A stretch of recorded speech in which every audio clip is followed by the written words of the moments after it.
So, good morning all. In this video, we will be discussing on the topic inductance, which is familiar to you. Inductance means coil. So, under this topic, first we will see Faraday's law of induction. Actually, this topic is not in your syllabus, but still you have to know what is Faraday's law of induction. Now, here I have drawn a surface with closed path C. This is my closed path. This is my closed path which is conducting. Okay, and the red portion is my surface. So that means my surface is enclosed by a closed conducting path C. So you know, if there is a current flow, then obviously that surface will experience a magnetic field.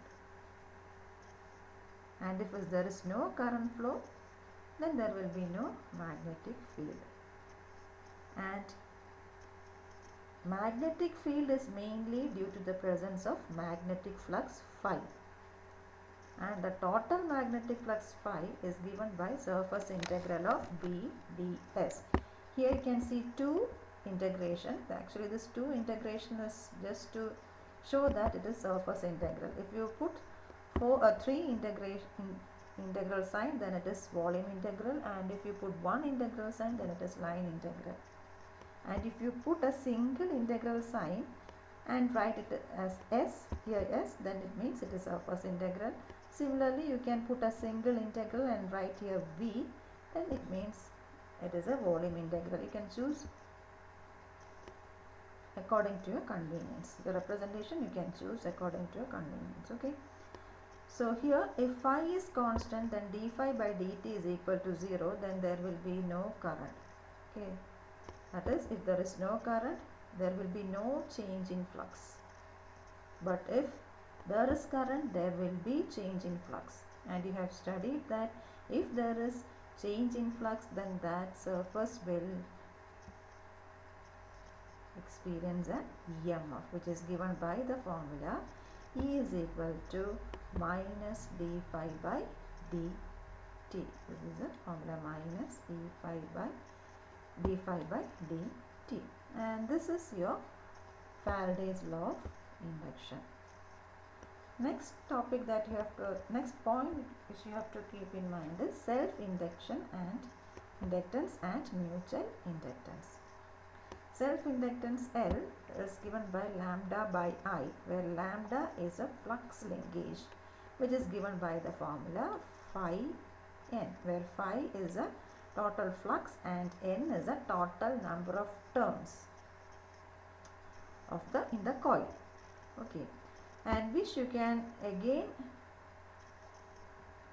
write it as n surface integral B ds by I. These are the different forms of self-induction. L is equal to lambda by I or n into surface integral B ds by I.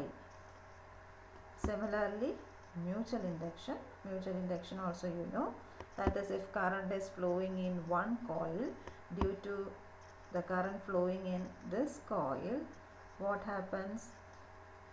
The flux associated with the second coil changes, and hence an EMF is induced in the second coil. That is mutual inductance, and that is given by the formula M is equal to mu by 4 pi integral C1 integral C2. C1 represents a closed surface of your first path, and C2 represents a closed surface of your second path. And di1 is a current flowing through the first one, and di2 is a current flowing through the second one, and r is a distance separated between these two coils. So that's all. Now we will come to the main topic. We have to see the inductance of two-wire transmission line. Okay. Now, two-wire transmission line means wire is actually cylindrical in shape, right? So here I have drawn first wire W1 and second wire W2, and in W1 current is flowing in this direction. So if current is flowing in this direction in W1, then in W2 it will be flowing in opposite direction. Okay. Now the diameter of these two wires are 2A, and the separation between these two wires B, and I have marked a point P here, which is at a distance R from the axis of the cylinder. So cylinder in the sense wire. This is at a distance R from this wire, as well as the same distance from this axis also, at a distance of R from the axis of the second wire also. Okay, both distances are same. We are actually placing this P exactly at the center of this B. Okay, now this is not a hollow cylinder, so the current flows inside and also along the surface of the wire. Okay, now consider a point P between the wire. At this point P, magnetic field is induced due to the current flowing through surface of W1 and W2, which are in opposite direction, right? So now we will see the derivation. Now this is my axis. From the axis, point P is placed at a distance R.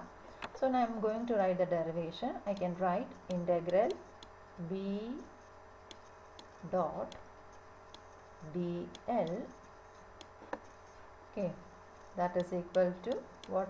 Integral B dl cos theta. Okay, cos theta. And you already know the angle between B and dl is 0, so cos theta is 0. So finally I will get integral B dl, right? And since the path is symmetric, okay, since the path is symmetric, we can say B is a constant, and finally I will get B, and write B integral dl. Okay.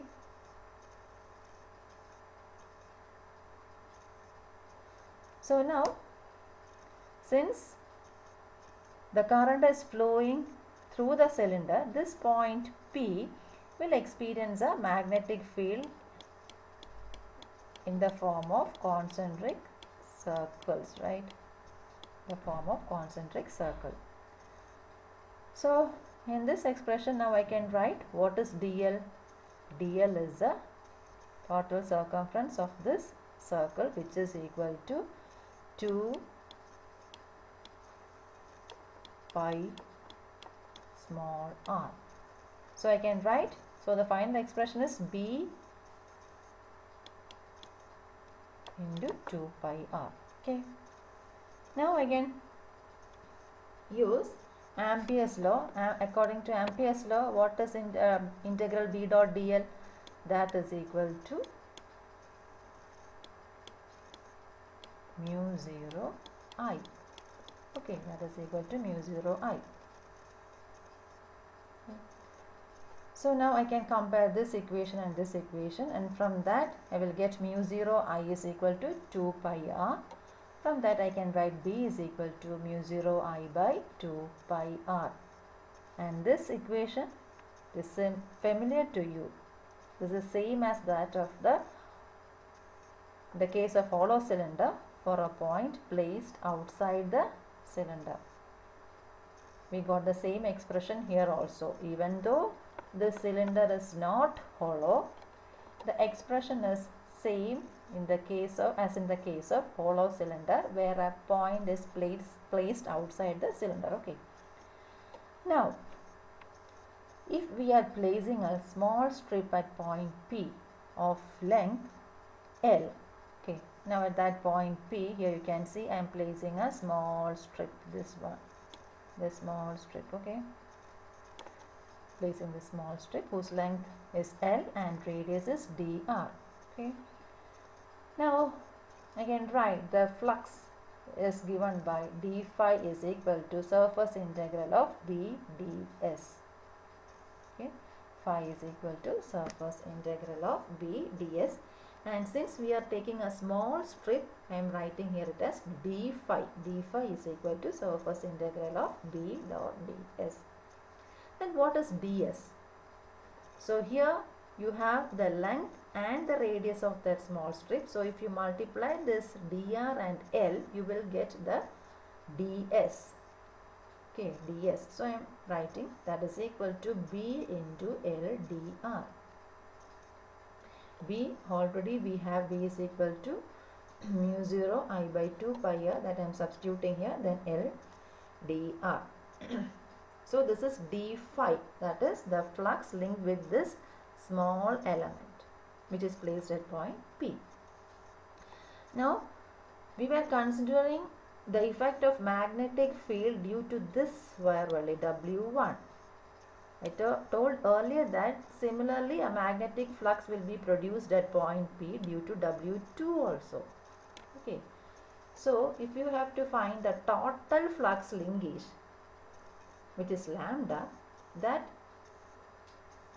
you have to multiply this term with 2, because the total flux linkage at this point will be the flux linkage due to W1 plus the flux linkage due to W2, and this point P is placed at equal distance from W1 and W2.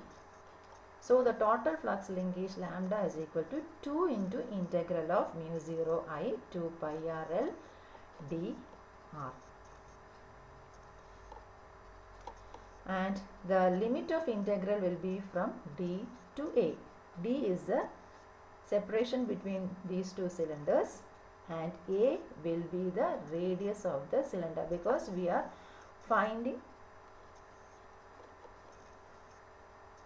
doing all these derivation with respect to the axis of the cylinder. So axis will be passing through the center of the cylinder, and in the figure it is given diameter is 2A, so radius will be A of the cylinder.